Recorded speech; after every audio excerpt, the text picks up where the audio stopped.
Morning, everybody. I'm guessing this might be the first of what I think might be my semi-weekly or weekly nutrition updates. Kind of go over what we did last week and what's coming up. I don't know. We'll see how it works. So what notes did I take here? Right now, some folks have gotten in touch with me about their journals. Where do they submit them? Submit them wherever, wherever you can right now. It appears that they're showing up in two places. I'll talk with some IT folks to see how we can standardize that. Right now, just get them in, let me know how you're doing, because that's how I found out that folks are having concerns. Folks were also a little bit concerned, some of you are also concerned about the technology that I'm throwing at you. Trust me, I'm overwhelmed too. I wasn't going to do it. I guess that's something you should know. Sometimes I get carried away. I'm pretty sure we aren't going to use Flipgrid again.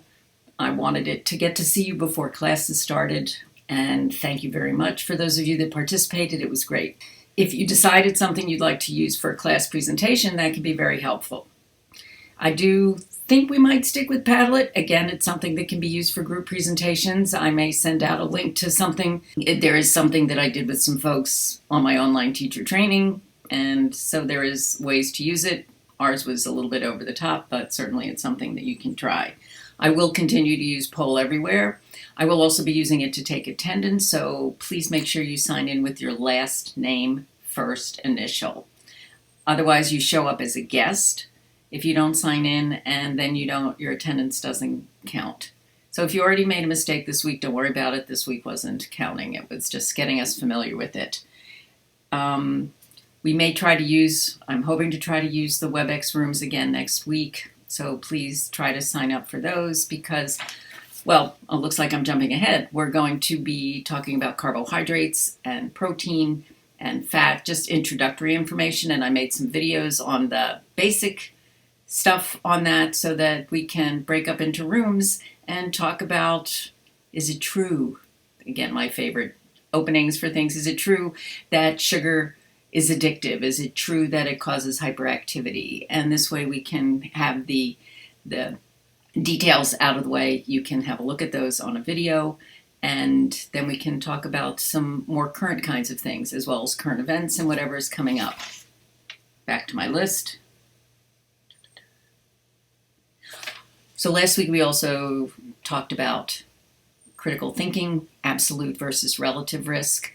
It's very important, and I wanted to tell you just a wee bit more about that study that I talked to you about with the FDA commissioner's huge error.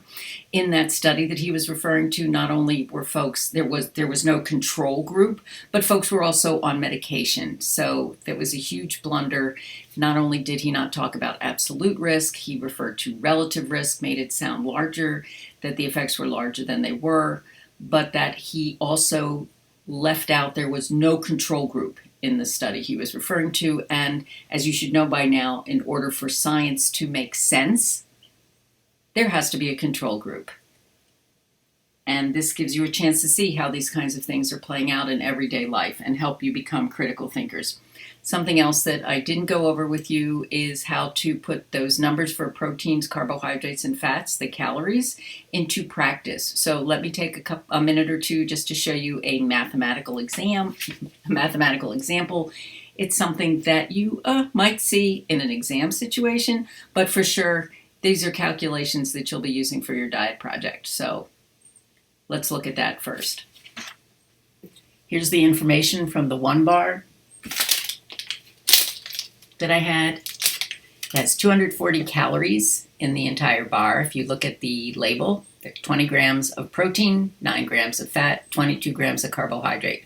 So you may see a question in such a situation, like an exam, but definitely these are things you'll be calculating on your diet project. What percent of calories come from protein? It's math, but in certain situations people get flustered, so let me give you the steps. What percent of calories come from protein? First, let's look at where all the calories are coming from. We have 20 grams of protein at 4 calories per gram, giving us 80 protein calories. We have 9 grams of fat at 9 calories per gram, 81 fat calories.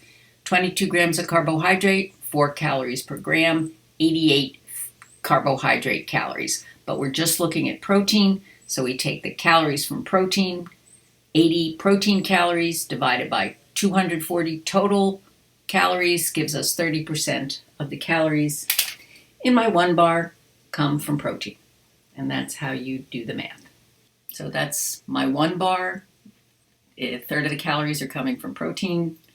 It's pretty sweet because it's artificially sweetened, but I like them, and that's why I eat them.